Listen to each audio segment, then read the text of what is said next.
Hi, I'm Rick Anthony, and welcome to the Someone You Should Know podcast, the podcast that focuses on musicians, authors, and interesting people. We like to say we're making a difference one artist at a time. So sit back, have a cold one, and get ready to meet someone you should know. The Someone You Should Know podcast is a reboot of a show that I did in the late 90s, early 2000s on the All-Star Radio Network. And the only reason I bring that up is today's guests were part of the original run of those shows. And we've maintained a friendship all these many, many years. They hail from the St. Louis area. Now, separately, they're two great musicians, but together they're an exceptional duo. And I'm very proud to call them my friends. Will you please welcome Terry Rogers and Scott Nienhaus, the Rogers-Neinhaus Band. Guys, welcome aboard. Thank you. Thanks for having us. It's truly an honor to get back with you guys. It's been so many years. Terry, last time I remember seeing you, I think you stopped by the All-Star Radio Network for an interview. And yeah. Scott, last time I remember you is you and my late wife met for dinner at Mama Gusto's in Lebanon. That's right. A long time ago. I was just telling Teresa about that a few minutes ago. Oh, yeah. It was a wonderful evening. It's great to share memories like that, and I thank you so much for your friendship. And I in preparation for this show, it was so easy because I've known you guys forever, but since this is a new group of listeners, let's talk about how you guys first met. And correct me if I'm wrong, it's a mutual friend of ours, Michael Soup Granda. Is that correct? Correct. Now, Scott, you knew him from Missouri. Terry, you knew him from Nashville. Can you take it from there, guys? Actually, I met Soup when it was a little bit before I moved to Nashville.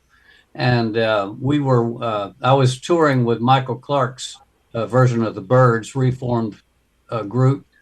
And we had a bass player named Manny Yanez who was playing with us, and he was living in Nashville. And it's a common thing in Nashville amongst pros, if you have a regular gig, but something comes up that you really need to do, then you can get a sub for yourself, of course, as long as the sub is up to the job. Well, Manny got a sub, had to miss a gig, so he got Soup Granda to sub for him. And of course, it was just the perfect fit with us. And consequently, Manny lost his gig, and Soup continued on with us for a little over a year, I believe. And we got to be great friends. And during that time, of course, I was playing a lot of my original stuff in the shows as well as, after the shows. And Soup kept telling me, there's a guy in St. Louis you really should meet. I really think you would work well together. And of course, he was talking about Scott. You want to take it there from there, Scott? Well, yeah. I got to know Soup just by chance, opening for him several times in the Ozark Mountain Daredevils with my group Acousticity. And Soup, Acousticity was kind of splitting up, and he would tell me, you need to move to Nashville. You really need to move to Nashville. And then he started telling me about this guy. And, I've been playing with this guy, and you guys need to meet, So I did go down there and, stayed with him for a while, scoping out places to move into and everything. And during that time, we finally hooked up with Terry, and Soup introduced us, and we got together a couple days later, and that was it. It was the beginning. And that's when you guys got involved with the Byrds celebration at the time, right? Yeah, Michael Clark had just passed away December 19th of 1993. And so Skip Batten was also in our group with Michael Clark, and our agents and the promoters wanted us to continue on. So Skip and I formed the Byrds celebration. Skip got Gene Parsons to come back in, the drummer that he'd worked with in the Byrds for many years. And then, of course, once I got together with Scott and realized that he was the guy for the job, it brought him in, and there was the Byrds celebration. We went and our first set of gigs was touring Europe for a month or more, and that was a great beginning. And of course, and here we are today. All these many years. 30 years later. Yeah, 30 years later. Jeez, that's sensational, and you guys are still friends too, which is sensational too. You've done the Byrds celebration, but you also did another tribute. You did 4 and 20, a tribute to Crosby, Stills, Nash, and Young. That was also exceptional. I saw that at the Family Arena in St. Charles, Missouri, one time. It was fabulous, guys. Yeah, we love doing that. It's a lot of fun. And by the way, Scott's rendition of Stephen Stills' Treetop Flyer, one of my favorites, and Terry does an excellent job on Steve Earle's Copperhead Road, which I happened to see him play at Bobby's Frozen Custard in Maryville. Dropping some names around the local area. Oh, gosh. By the way, we're going to hear some of their solo work in just a bit, but I want to back up 22 years. This one song here is in my all-time favorites playlist. It's called Empty Room. It was the title cut from their album in 2001. The song is haunting. It's beautiful.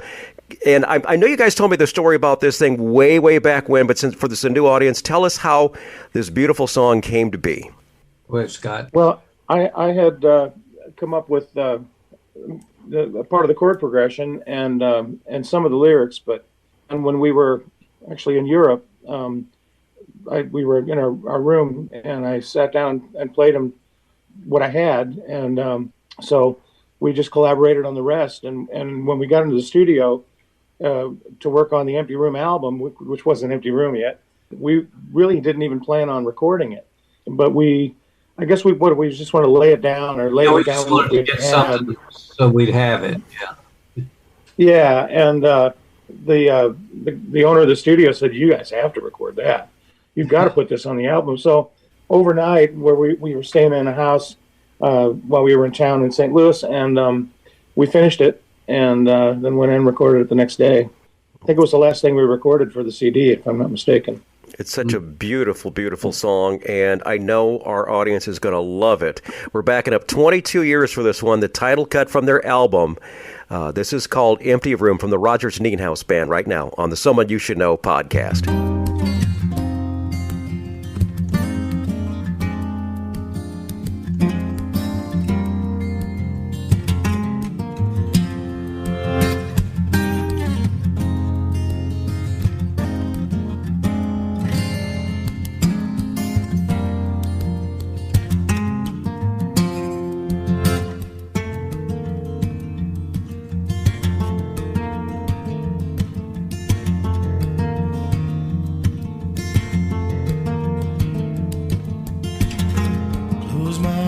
But I don't know if I'll find sleep. I shade the windows, but the street lights still creep, and I see you.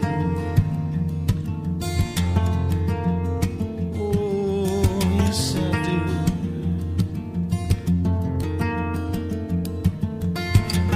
It's only been a while since we stood face to face, but I feel so alone in this strange and foreign place, and I see you.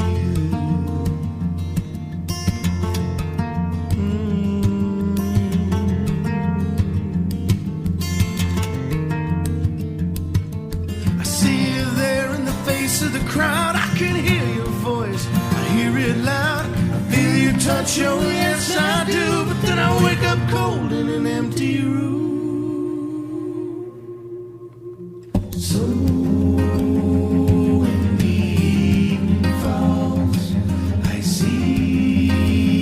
shadow on the wall, it haunts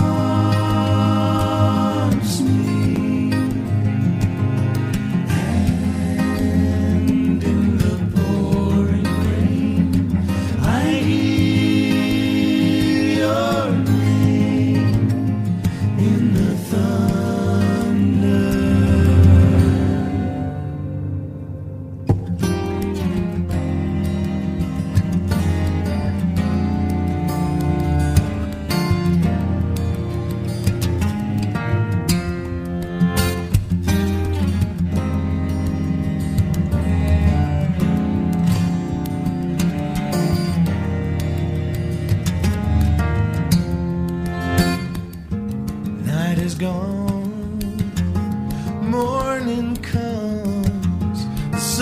shines where the shades once were drawn, and I see you. Yeah.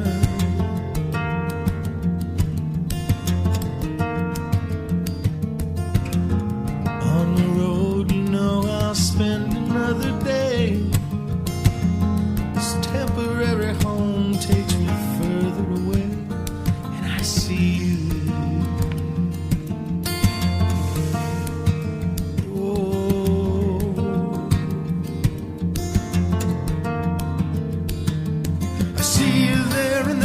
Of the crowd, I can hear your voice, I hear it loud, I feel your touch, oh yes I do, but then I wake up cold in an empty room.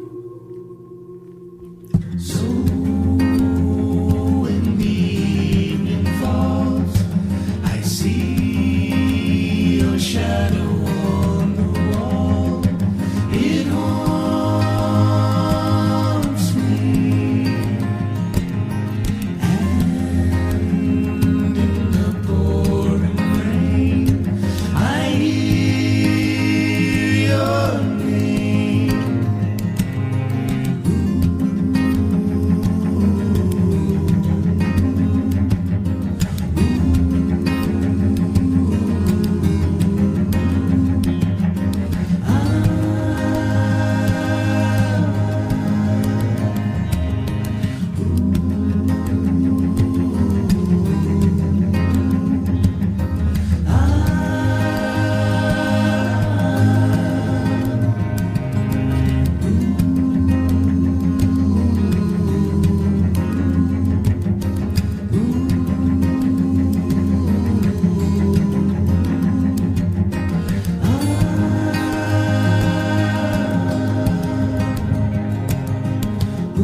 I loved it back then, and I still love it now. Empty Room from the Rogers Neinhaus Band. Joining me on the show today, Terry Rogers and Scott Neinhaus. But before we go any further, I hope you are enjoying the Someone You Should Know podcast. I invite you to check us out on the web at Someoneyoushouldknowpodcast.com. You'll find recent news, our archive of past episodes. Plus, if you've been enjoying the podcast, I invite you to review it and also to like it. That always helps us out. We're also very blessed to be all around the world. I'm so thrilled about it now. I want to salute Vineyard Haven, Massachusetts, and Cincinnati, Ohio. Thanks for listening. Let's get back to our interview with Terry Rogers and Scott Neinhaus of the Rogers Neinhaus Band. During COVID, you two entertained us with a wonderful project called Live from the Living Room. Thank you so much for giving us something to look forward to during such a difficult time. Whose idea was to do this during the pandemic? I think it was actually our friend Rip Kostaris that kind of got us thinking about it, or somehow we have a great friend named Rip Kostaris. You might know him, Rick. I mean, he's actually literally got art hanging all over the world. We got hooked up with him and just some of our artwork on our logos and stuff like that. He's the one that created that. But anyway, we were just trying to all figure out something that we could do during that crazy time. And Rip also does some video work, and so we basically just came up with the concept of setting up in Scott's living room, basically, which is where we always rehearse in any of our projects that we have coming up. But there was room enough for us to do it, and we just were going by the seat of our pants. We had no idea, really, just we were just winging it, basically. And of course, it was a lot.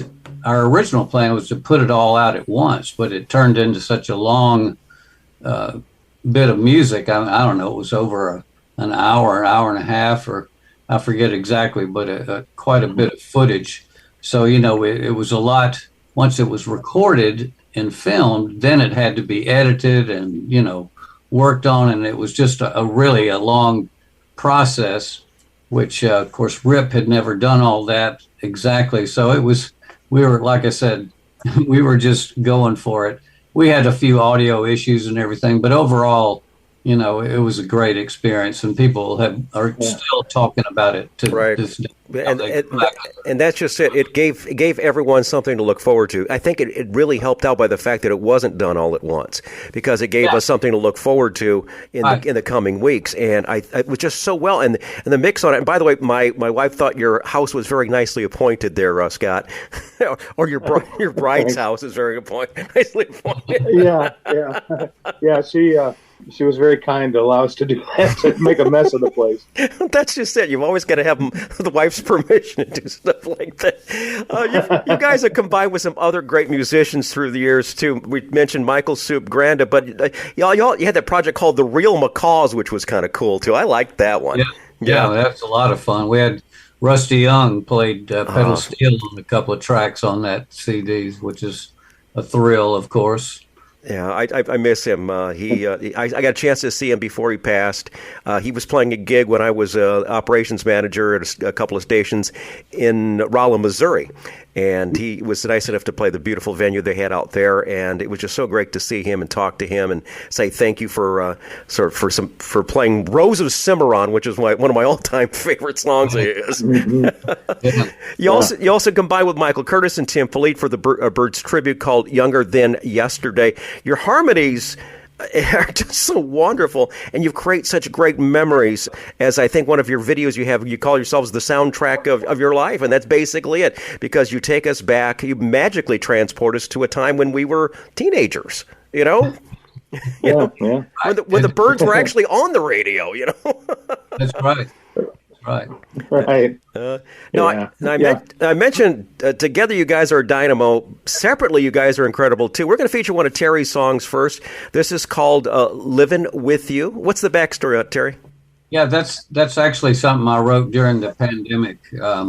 And it's my girlfriend and I have a unique situation, which is that she lives in a really nice area called Clayton that's in a beautiful condo with really nice art and appointed very well, nicely. And so, you know, she says, you know, I love you, darling, but I don't want all your hippie stuff or, you know, music crap all around, laying around. So we'll just get you a place. Comes out. We'll get you a place down the street here about 2 miles away. And you know, we'll, you know, so it was started out as a love song, living with you in my heart, together or apart. You know, referencing our unique situation there.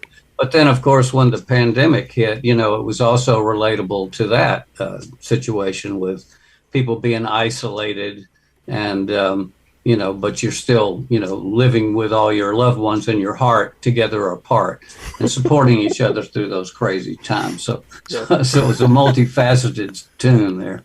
So I'm surprised. I'm guessing lava lamps are not allowed in Clayton. Is that right?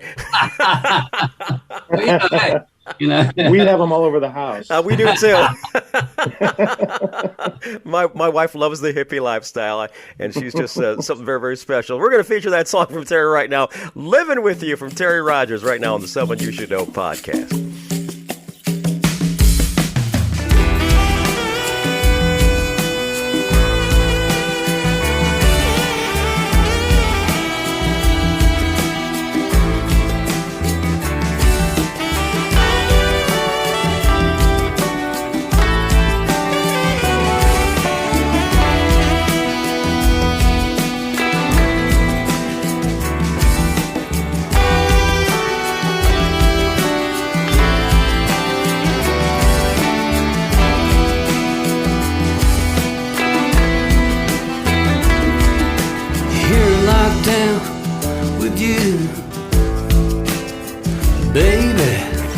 Pretty cool, but pretty soon you're driving me crazy. I'm living with you in my heart, baby. I'm living with you, together or apart.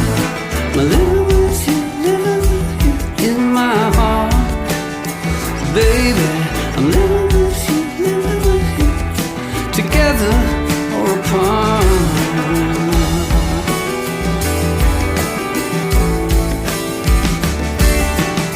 You know I love you, baby. got a beautiful place. But you don't want all my stuff around here, cluttering up the space. I'm living with you in my heart. Baby, I'm living with you together or apart. I'm living with you in my heart. Baby, I'm living with you together or apart.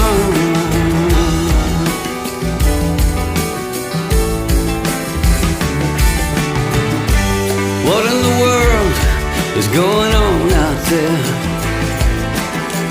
Too many knocking on heaven's door. How in the world do we go on from here? Arm in arm, side by side. We're all together, there's no other side. Together or apart. Living with you in my heart.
But the walls are falling down. Looks like love really is the answer. Don't need all that hate around. I'm living with you in my heart. Baby, I'm living with you together or apart. I'm living with you in my heart. Baby, I'm living with you together or apart. I'm living with you in my heart. Baby, I'm living with you together or apart. I'm living with you in my heart. Baby, I'm living with you together or apart.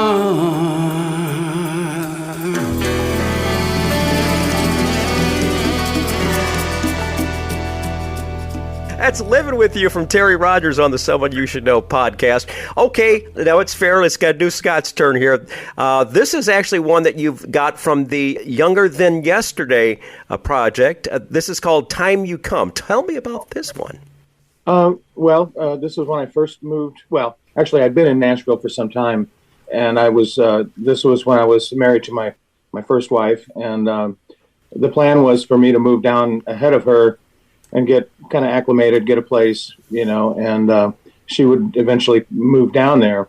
And so this was kind of, a time when it had been a little while. I don't remember exactly how long, but, so the song's basically just about the difficulties of, living in two separate states and hardly seeing each other, and, it was just kind of like, it's really time to get down here. Yeah.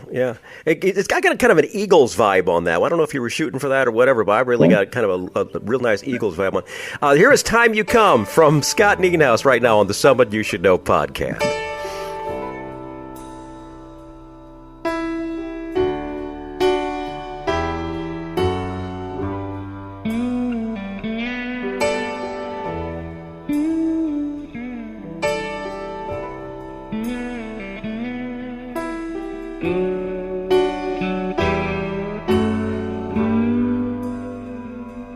I'm amazed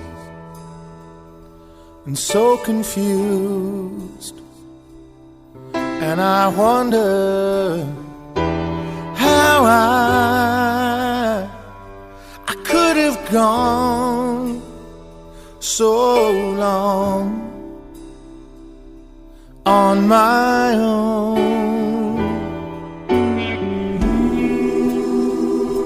Now we had plans, such bright ideas, that if love was strong, there's no reason to fear. But we were wrong.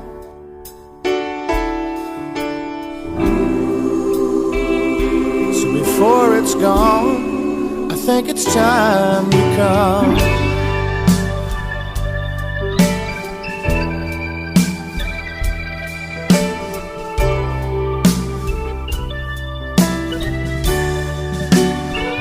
Don't you know that we're wasting our best years, living like strangers, weekend friends?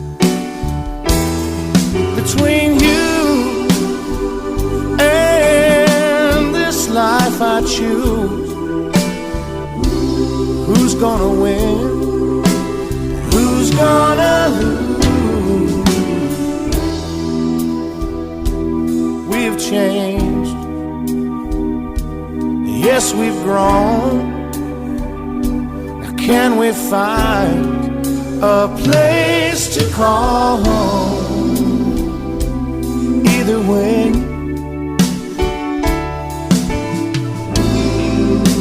more than I can say, I think it's time you come.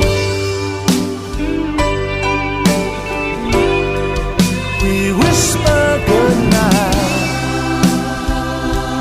hang up the phone. I try to tell myself, sleep now, there's nothing wrong. But morning surely comes, so much clearer at dawn, that the miles are taking their toll.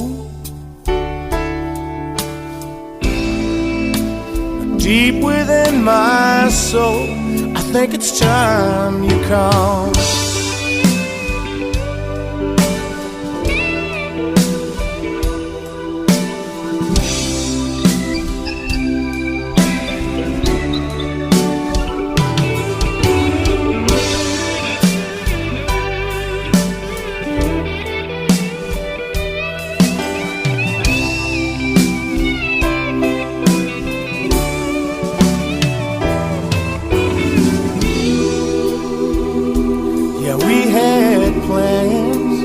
Such bright ideas, but if love was strong, there's no reason to fear. Now we were wrong.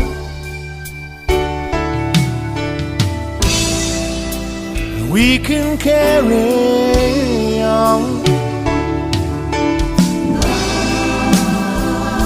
So before it's gone, I think it's time you come.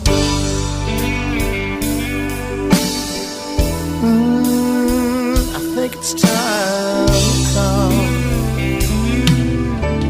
Time You Come from Scott Neinhaus on the Someone You Should Know podcast. Together they are Rogers Nienhaus. This next section, I know you guys have got a bunch of these. This is called Tales from the Road. These are those famous road stories of things that didn't go quite as planned. You get to a gig, you plug in, all of a sudden you realize the power blows. Or you realize they have you booked or double booked at a gig and you weren't the one that they wanted. Or you wind up getting there and your van gets stuck or something like that. A lot of those Spinal Tap moments and such. All right, Terry, why don't we go with you first, and then we'll do Scott. All right. This will give Scott a chance to think of a good one, but Yeah, right. probably the one either one of us would tell if we had the first opportunity was we played, and I know you're very familiar with the Wildy Theater. Oh, I love it. Edwardsville, yes. Mm-hmm. It's one of our favorite venues to play, and when we had our CD release event, after the recording of that, our Younger Than Yesterday CD, we had a great night planned, doing it at the Wildy Theater, sold it out. Our friend Dick Baker had helped us out in a lot of ways with the VIP section upstairs that we were going to have a gathering after the show, and just all kinds of planning that went into the thing. And we got to the show and got about, I don't know, 3 or 4 or 5 songs in, and a tornado came through Edwardsville and knocked the power out of the whole city. So suddenly we're just in the dark there. We were also doing some filming, so there were some lights, battery-powered lights from the film people that, kept it from being pitch black. And, of course, everything was on hold. No one could leave. And so everyone just kind of stood around for, 30 minutes or more. And then we just said, well, you know what? Let's just continue to do it. Continue the show completely acoustic. So we got our acoustic instruments and came down to the front edge of the stage. We couldn't even be on the stage because that was something to do with safety with that situation. So we, of course, told the audience that the only way that it was going to work, of course, was if everyone was completely silent, because we were completely acoustic. But again, we're in a theater that was designed and built back before there were PA systems anyway. So theoretically it could work. And people are still just saying that it's the best show that they've ever seen. We did the whole entire show, and it was just, and that by the end of it, the batteries on those lights were just about out. I bet you. I was kind of like, okay, well, we got to end now because we're all about to be in the dark. Jeez. Terry, was that the storm that hit the Amazon factory in Edwardsville? Is that No, that was a different night? That one was a few years later. This was in like 2013? Was that something like that, or 20? Yeah, something like that. I'm not sure, but it was a long time ago. Scott, okay, Scott, how about you? Well, I've been thinking about it, and it's so hard because, I think, that one time we were, and it's like, oh no, you can't tell that one. Not until they're dead, right? And that one time, no, you can't do that. So it's hard. There was one. Now this wasn't one with Terry. This was back in Acousticity days. It just popped in my head.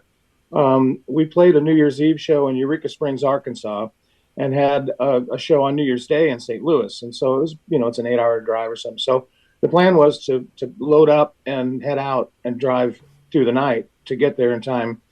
And we had a 28-foot box truck with the equipment.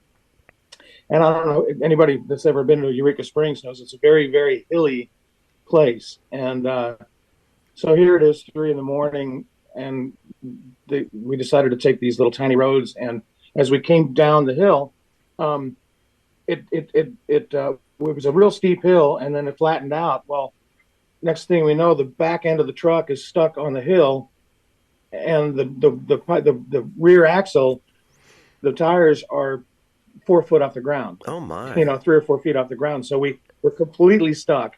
And New Year's Eve, what are we going to do? We finally found a tow company that would come and drag us out of that hole, so we could get back on the road and get to St. Louis in time. And it was just a nightmare. Oh. Nightmare. But we had fun, ribbing the guys that were driving the truck for taking that route, because we actually wanted to go a different way. Wonderful story. I love these kind of stories. I've had so many good ones through the years. Okay, let's get to the important stuff. How can people reach out and find out more about you and maybe book you guys for a gig? Or some of your social media, your website, guys? Yeah, we're all in that. Of course, we have a Facebook page. We have a website, which is actually if you can, it's Rogers and Nienhaus.com, all spelled out. We have the contact page on all that stuff, but we're, like I said, we're on Facebook all over the place. And, I guess basically those are the main two ways to reach us. And we have guitars and we will travel. So the phones still ring and I'll come out singing. That's right. I'll include those in the show notes. So if anyone would like to check out Rogers Neinhaus, especially if you are in the St. Louis area, they are always playing around there, and they always have some great music. No matter you guys are oftentimes play up in the wineries, right? In Missouri wineries, and you ever play Aries Winery up there on in Grafton? So there's that story. You just reminded me. Go ahead, the guys. last time we played there's a reason why it was the last time. Yeah. So you're familiar with it? Oh, right? very much so. Getting up there is a little hard, yeah. And that's a beautiful venue. I mean, love it up there. Oh, it's incredible. But you know what it's like to drive down that hill. Yeah, it's not much fun. Well, we... Dennis, our late roadie, was driving my Suburban, and we were pulling a 14-foot trailer. And we started down the hill, and I started noticing that we're kind of going a little fast. And I said, "What? Do we have brakes?" He says, "No brakes." And next thing you know, we were flying down that hill, and we were about ready to cross the highway. Mm-hmm. And we're just thinking it's always so crowded, and so he's laying on the horn and people are running out of the way, and then we hit the highway, and then there's another, like a chute down from there. Yep. So we went airborne off of that. One of the cops that was witness to it said that the tires of our trailer were about head level, and so the trailer broke loose when we landed. The chains held it, but and made this turn, like a 90-degree turn, so we didn't go into the Mississippi River. Yeah, because it's close. And, it's really close right there. And then we went about another 50 yards, dragging the trailer before we came to a stop. And there were without a scratch. I mean, the truck was totaled. The equipment was all okay. We were okay. Nobody died. Well, praise the Lord on that one. Thanks for reminding me of that. A miracle. I have PTSD from that. I can't do that ever again. I could We've imagine. never played there since, and we've had an opportunity a couple of times. And I do all the booking, and I said, well, I'll get back to you on that. And I asked both Scott and Dennis, what do you think about us playing back up there? No, absolutely not. Not do that. Doesn't matter. Yeah. No way, no how. Oh, my goodness. Well, we're going to wrap up the show with something very, very special that you guys did. It was a collaborated effort with 12 friends of yours and mine from all over the St. Louis area, and it was done in conjunction with the Missouri Department of Conservation, a beautiful song called On the Water. And I'm going to include that in the show notes. I want everyone to check out this video because it features not only great musicians, but a lot of the wonderful water resources around St. Louis and Missouri. And I got to ask, how long did it take to get this together? Because you've got all those different musicians singing different parts in this song. They all sound beautiful. And a lot of my friends too. I mean, you had Soup in there. You had the late great Rusty Young. You had Javier Mendoza, Madison Thorne. It was filmed by my friend Jack Tweston of the Skylark Brothers. Right. So, there's a company called Hired Gun Video Productions that is a fellow named Joe Guerra that Jack Tweston works with quite a bit.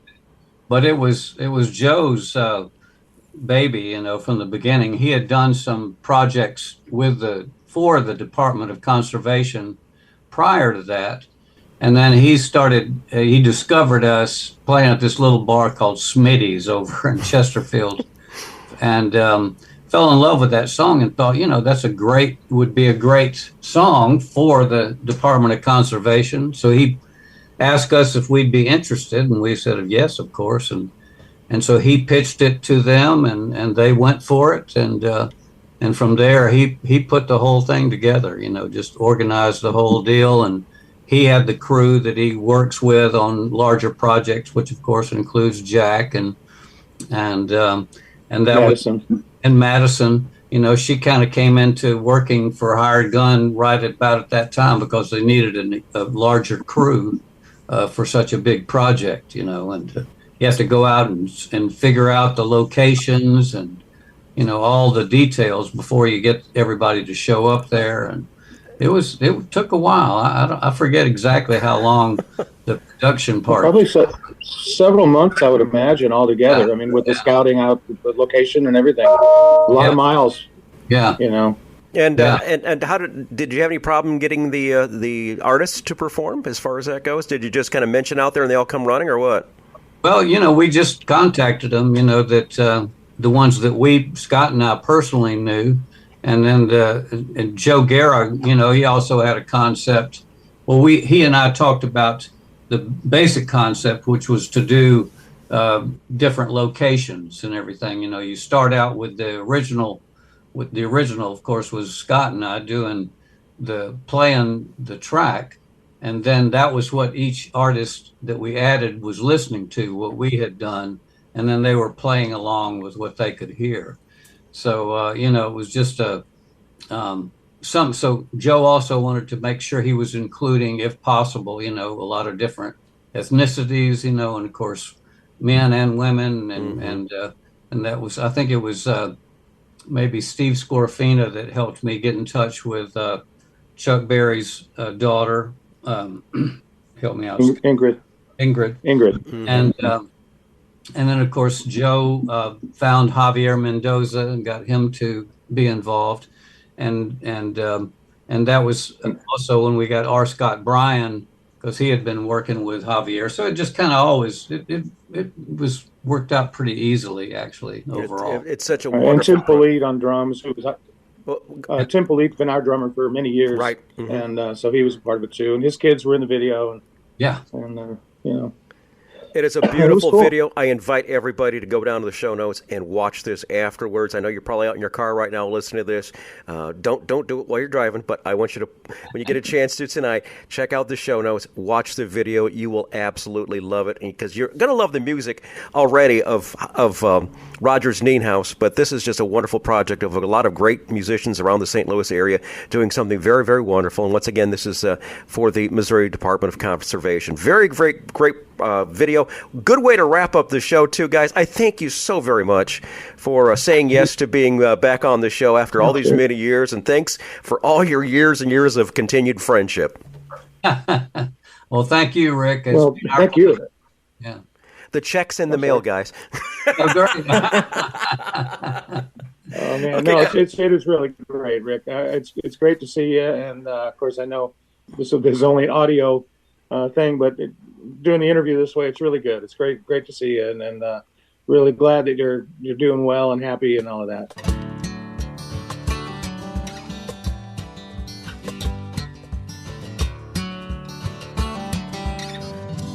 Now you know I love the highway, miles behind the wheel, and I love to see the mountains, drive along rolling fields. But if I had the chance to choose, and I could be anywhere, I'd wanna be on the water with the wind in my hair. Yeah. Okay. Let me be on the water. Let me be there by the morning light. Let me see the fog rising to a deep blue sky. Now suppose you came with me. We might be gone a long time. 'Cause you and me on the water tells me everything's fine. Sunset on the water, all the reflection can make you blind. Like a mirror, it'll shine, shine, shine, light the way into the night. The stars come out one by one, till the heavens sparkle with their light. I know where I'd be, you and me, babe, if I made a wish on one tonight. Let me be on the water, let me be there by the morning light. Let me see the fog rising into a deep blue sky. And I suppose if you came with me, we might be gone a long time. You and me on the water tells me everything's fine.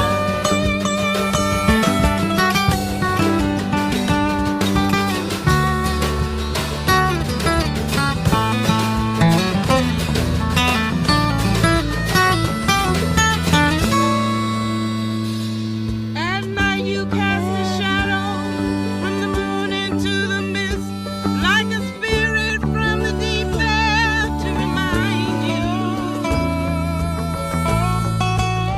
you're all alone. Let me be on the water. Let me be on the water. Let me be on the water. Whoa, let me be on the water. Yeah, yeah. Quédate en el río, este río.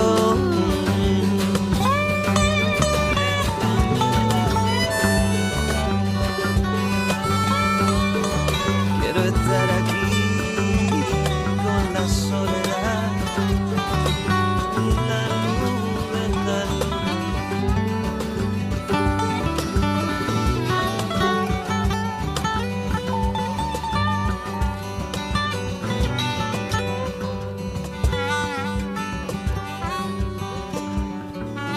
Hi, this is Rick Anthony, thanking you again for listening to this episode of Someone You Should Know. Now, if you're an aspiring musician or an established musician that's looking for a little exposure, I invite you to drop us a line at someoneyoushouldknowpodcast@gmail.com. That's someoneyoushouldknowpodcast@gmail.com.